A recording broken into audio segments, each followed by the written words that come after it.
media briefing. And I expect that most folks are here today to talk about what we in my administration, my office, have been talking about the last couple of days since we've been notified is Thomas Kokoraleis and his relocation from IDOC to the Wayside Cross Ministry facility here in the city of Aurora. Why don't I just go ahead and start with anyone with any questions, if you have any. Go ahead. Do you know if anybody's tried to contact Mr. Kokoraleis? I can't speak whether or not anyone. When you say anyone, you mean anyone from the city? Right. Anyone, right. No one from the city has tried to contact him directly. However, my chief of staff and my deputy mayor have both had meetings with Wayside Cross. I just actually flew back into town today, and I was notified on Friday by, strangely enough, concerned residents of Wayside that found that Mr. Kokoraleis was going to be relocated here to the city of Aurora. And of course, we were all blindsided. As you know, the news reports have indicated in the last couple of weeks he'd be relocated to another city. So when we found out he was actually going to be here in the city of Aurora, we of course were very concerned. Does he have any connections to Aurora? Got a question right there, sir, and then I'll come in. What can the community do about getting this man out of our community and preferably out of the state? What I can tell you is what we as an administration can do, and we, of course, appreciate any support from the community at large. As a matter of fact, we've had probably over 100,000 people contact or communicate via social media about their concern of this gentleman being relocated in the city of Aurora. And we continue to strongly encourage Wayside to reconsider their decision.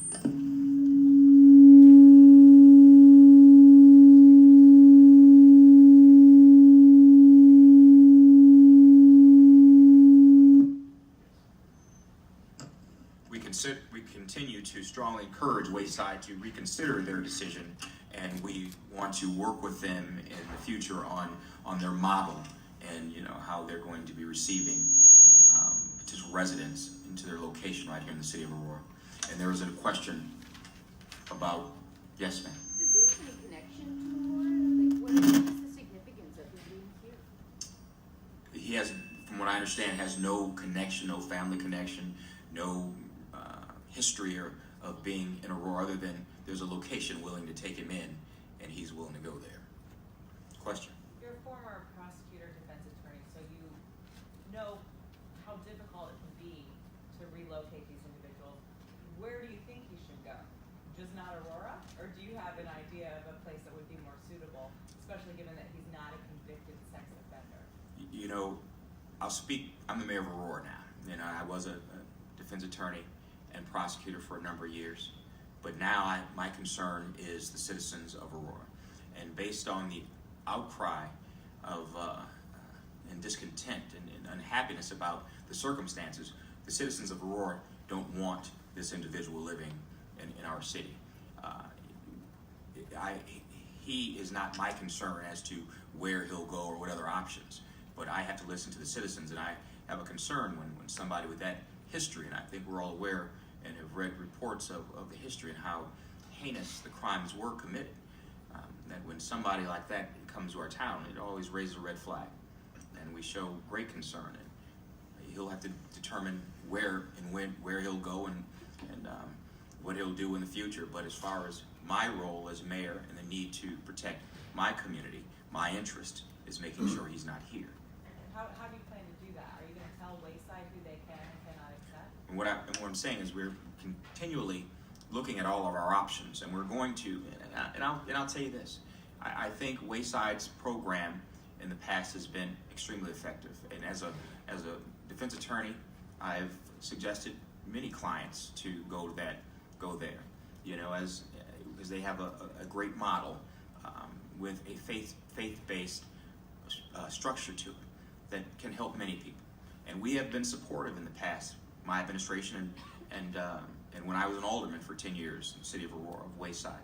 However, we have been communicating with them over the last couple months, my staff and my office, about their model and how that will affect the direction downtown Aurora is going from this point on.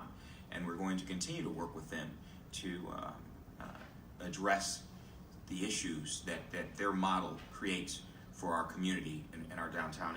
And we're going to continue to, encourage them in this particular instance to make, other accommodations for Mr. Kokoraleis. Mayor, you said you Go ahead, question. Hi, I'm actually a business owner downtown Aurora. I'm actually on the corner of New York and Broadway, exactly one door down.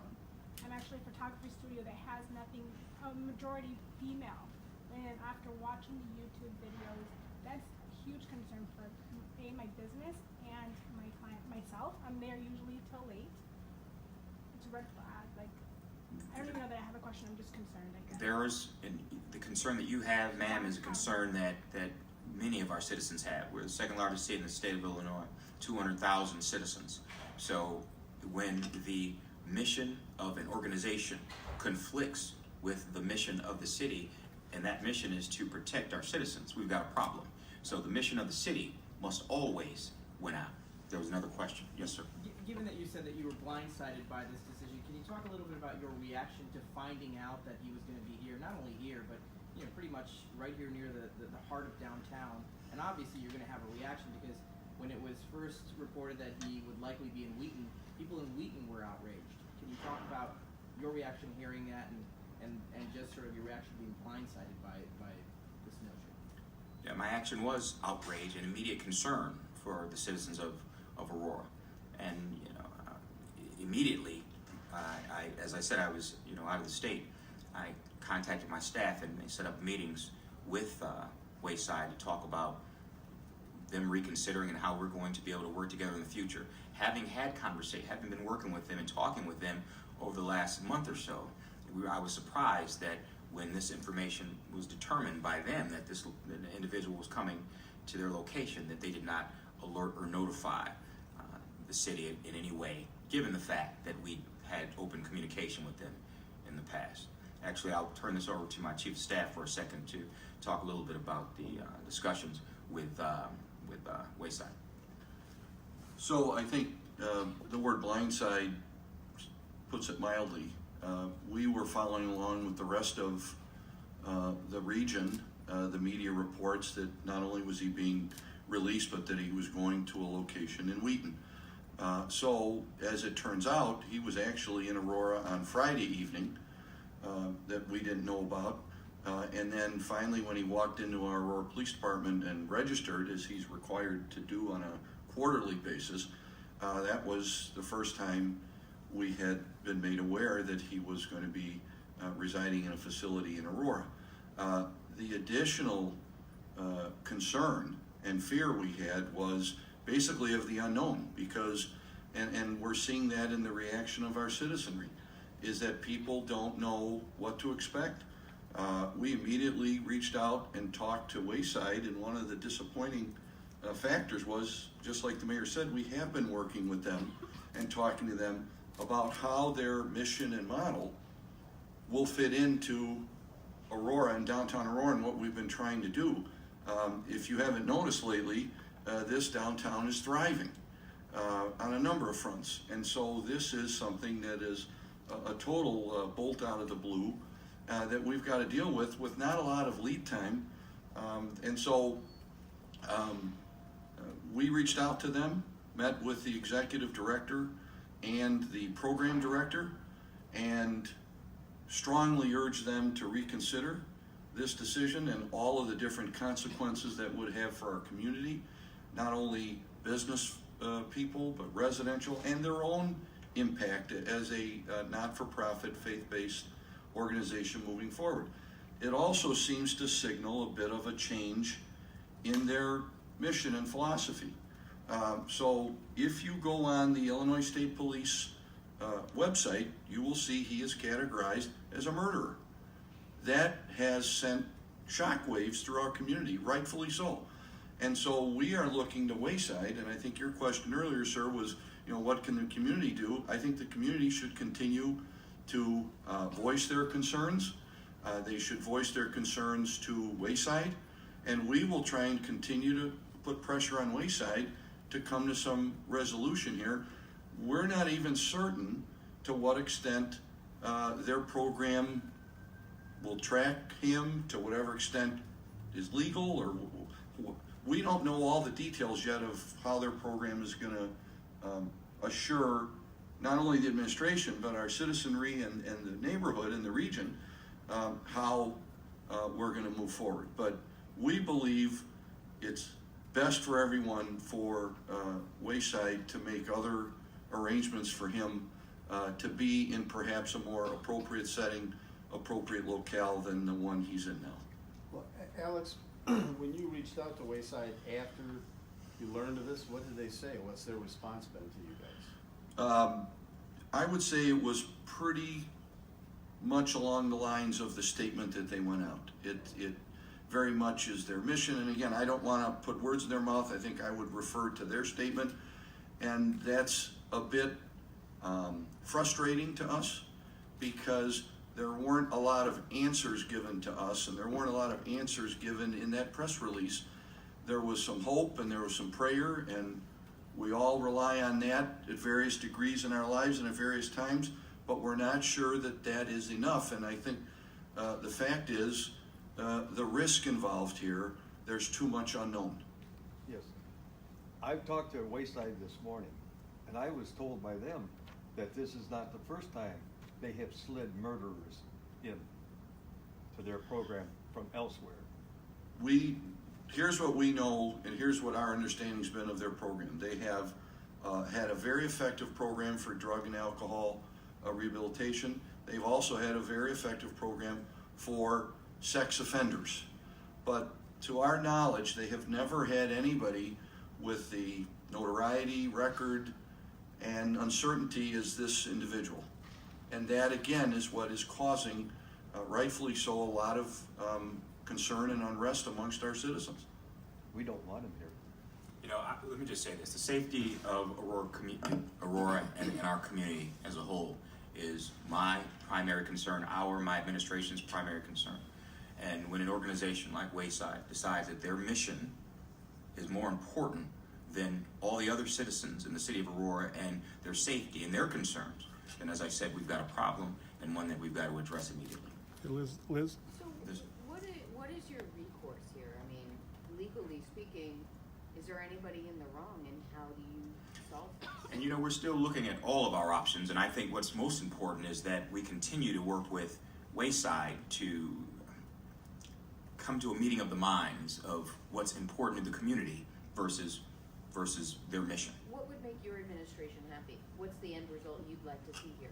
That Mr. Kokoraleis not be residing in the city of Aurora. Is Mr. Kokoraleis, is he allowed to come and go as he chooses, or does he have to stay there for 30 days? Is he kind of, in essence, locked in there in the Wayside Cross Ministry, or do we know? Our understanding is that their program has a initial intake of some type of 30-day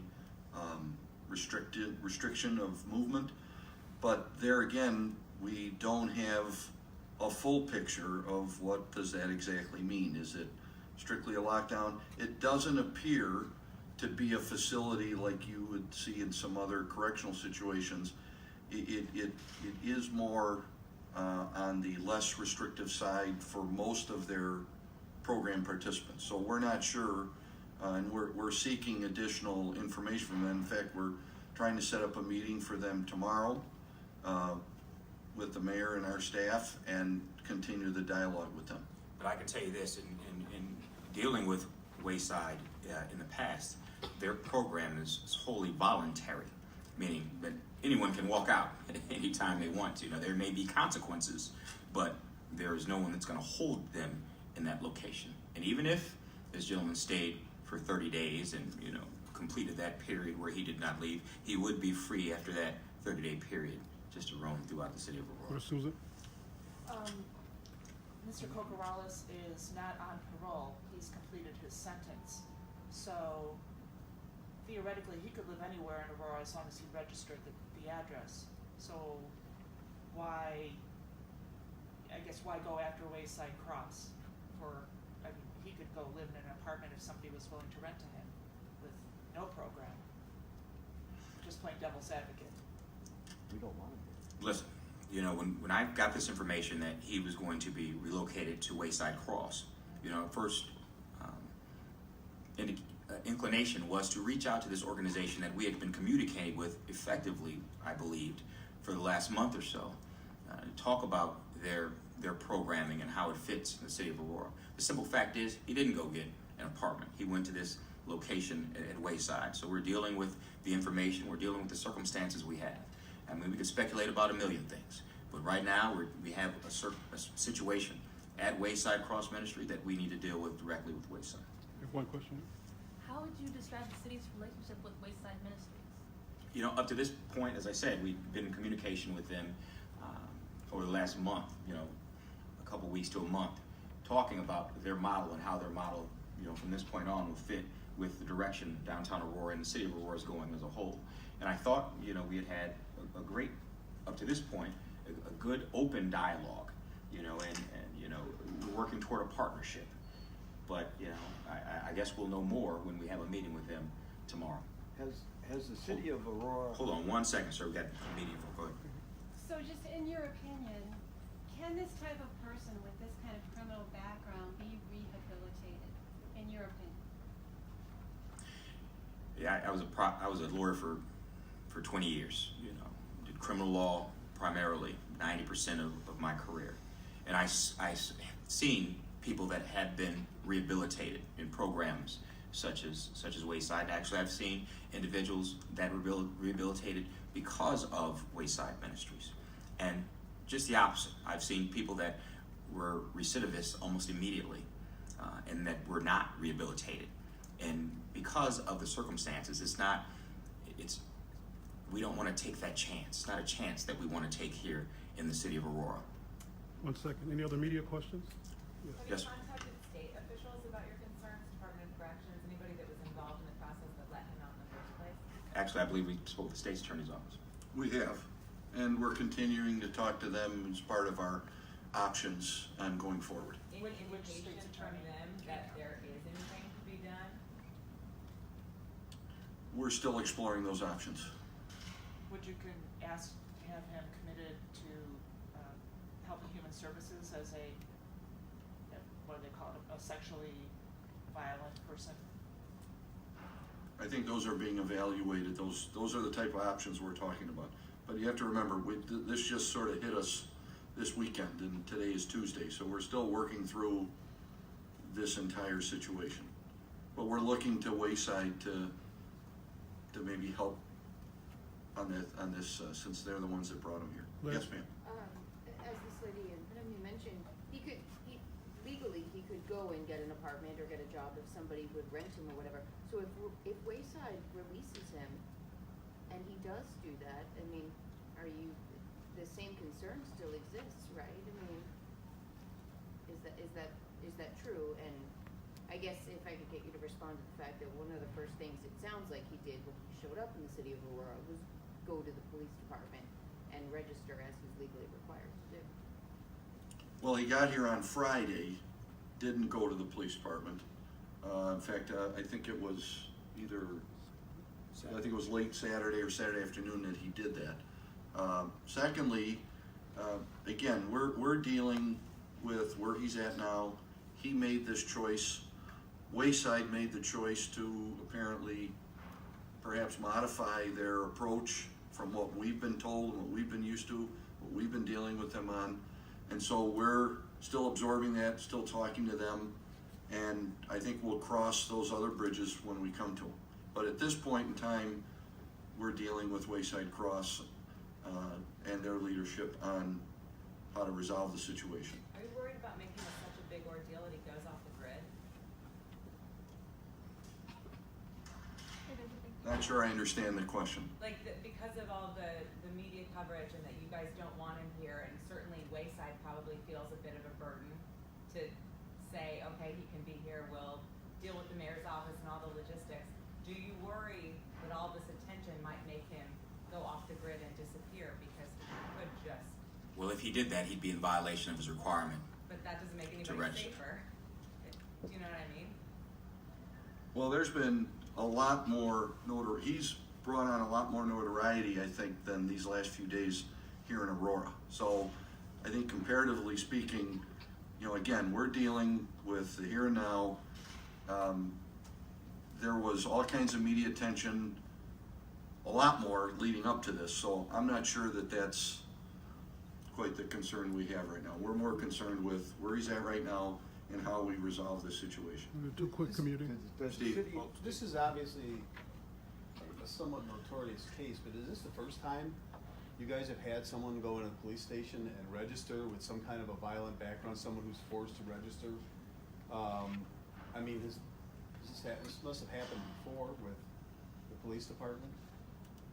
Someone is registered with some kind of a background like this? I've been mayor for the last 2 years, and I can tell you that in my recollection of what I've been made aware of, this has not happened to this level. I think we can all agree that the unspeakable nature of the crimes committed by this individual and what they're calling the Ripper crew, Jack the Ripper crew, is one that we should take note of and recognize the seriousness of it. This isn't a run-of-the-mill circumstance where somebody walks into the police department and, to follow up on the questions asked about, this notoriety, make this gentleman run this person go underground. Well, the fact is, this notoriety was created by his crimes that he committed against, unspeakable crimes that he committed against young women. And we don't want anyone with that type of notoriety here in the city of Aurora living at a Wayside Cross Ministry that we believe we had a relationship with, and we were working with them to address, how their motto works for our community. 2 more media Ricky. questions. Jason? Besides living in Aurora, what do you think should happen? Do you have any recommendations? Do you think it's possible he could be rehabilitated? Is a possibility? That's not my concern. That'll be the concern of, him and all the people that he works with. My concern, and my only concern, is the protection of the citizens of Aurora. Susan? Again, devil's advocate, there are plenty of criminals living in Aurora, including plenty of violent criminals. We've had murders and shootings, gangs, whatnot. I guess, how is this man who's been in prison for 35 years any different as far as protecting the people of Aurora from violence? People think sometimes of Aurora as a violent city already compared to other suburbs in this county. Well, we've been working very hard to change that image of perception and reduce the levels of crime committed here in the city of Aurora. And if you look at any statistics, our crime levels are lower now than it's ever been in the history, of our community. And we want to keep it that way. And it's because of our effective policing, our community policing, our problem-oriented policing, and those individuals that you say get out of prison are on some type of parole or mandatory supervised release. And we are able to work with the police and other authorities to ensure that they don't recommit and be recidivists. And we want to, and we'll continue to do that. And that's how we've been able to keep the crime low and turn Aurora around totally from the city it was years ago to where it's now, is now, indicated as one of the most safest cities to live in Illinois and the United States of America. And we want to make sure we keep it that way. And this individual living here in the city of Aurora makes us take 10 steps back, and we're not going to allow that. We do have to get to another meeting with City Council. Thank you to the mayor and to Chief of Staff. We're going to wrap here. If there are no more media questions, we're going to just do the media. Thank you.